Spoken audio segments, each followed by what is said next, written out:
cintai dan yang saya banggakan, anak-anakku di sini ketemu lagi dengan Ufar, ya. Ufar yang sekarang mengajar di kelas kalian, yaitu kelas 8C.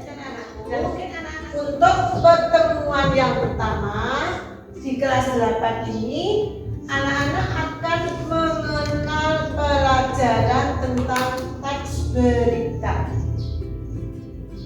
Saya kira anak-anakku sudah sering kali ya mendengar kata berita.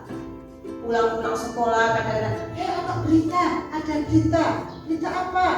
Ada anak jatuh dari tangga. Ada lagi. Ada berita baru lagi.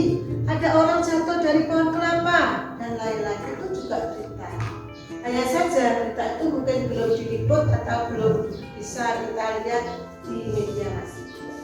Baik anak-anakku yang saya cintai dan saya banggakan, di sini Ufar akan menerangkan tentang pengertian atau definisi berita. Apa berita itu? Berita itu informasi yang kalian terima atau informasi yang disampaikan dari seseorang atau media massa.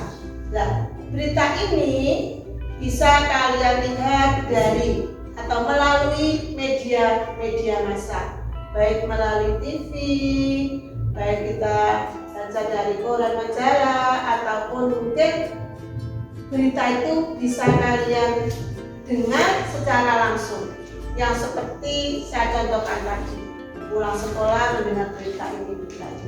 Dan itu juga termasuk berita, tetapi berita yang saya contohkan tadi atau berita yang kalian dengar saat kita pulang sekolah itu belum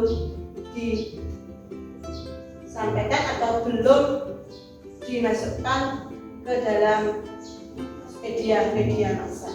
Nah, anak-anakku, semakin kita sering mendengar atau membaca berita, semakin kita banyak pengalaman dan ilmu yang kita dapatkan.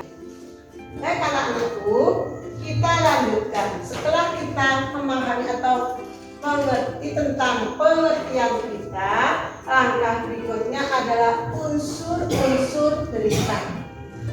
Unsur berita ada 6. Sehingga di kelas 7 anak-anak sudah pernah mendengar atau membaca tentang berita. Nah, unsurnya ada 6, bisa disingkat atau istilah lainnya akronimnya adalah adiksimba. Biar kita nggak banyak menghafal, pertama kita adiksimba. Adiksimba 3 kali sudah ingat dan sudah hafal. Apa adiksimba itu? Kita ambil huruf yang pertama, A. Apa berita yang akan disampaikan di situ? Tentang apa beritanya? Mungkin tentang kecelakaan, tentang pencurian, tentang beasiswa, tentang sekolah favorit, ataupun tentang yang lain.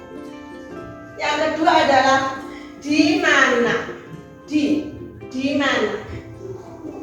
mana berita terjadi? Mungkin di Cina, di Indonesia, di Amerika, dan di tempat-tempat yang lain. Di mana? Misalnya adanya corona. Anak tahu ya, anak sudah banyak pengalaman, seringkali melihat berita dan lain-lain. Nah, dari mana sebenarnya tentang masalah atau musibah corona ini? Dari Cina. Dari Cina lari sampai ke Indonesia, ke negara tercinta kita ini. Jadi adalah tempat di mana tempat yang terjadi atau tempat yang digunakan. Yang berikutnya adalah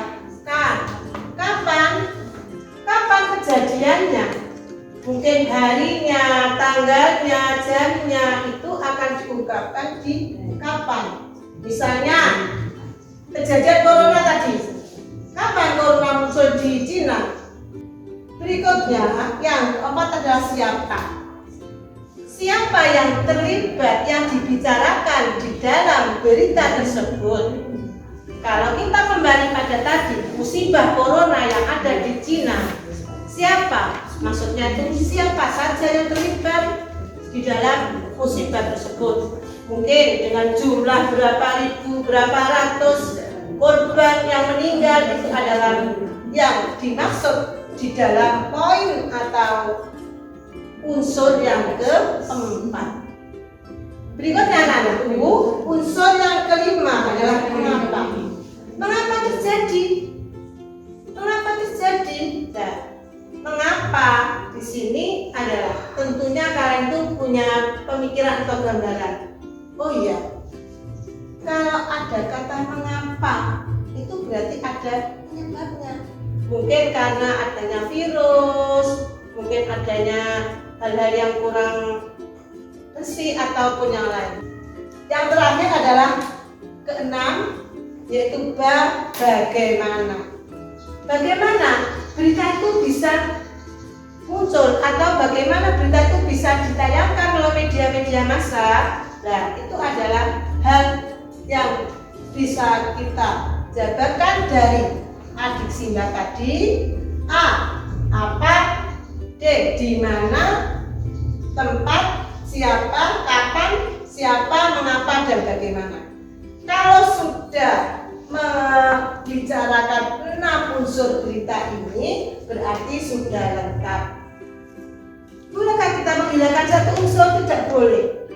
Bolehkah kita membolak-balik unsur? Tidak boleh. Karena unsur-unsur ini sudah berurutan dari 1, 2, 3, 4, 5, dan 6. Demikian anak-anakku tentang pertemuan kali ini. Mudah-mudahan pada minggu depan kita bisa bertemu lagi, dan mudah-mudahan kita selalu diberi kesehatan dan tetap semangat dalam menerima pelajaran meskipun melalui media massa atau online atau tidak dengan tatap muka.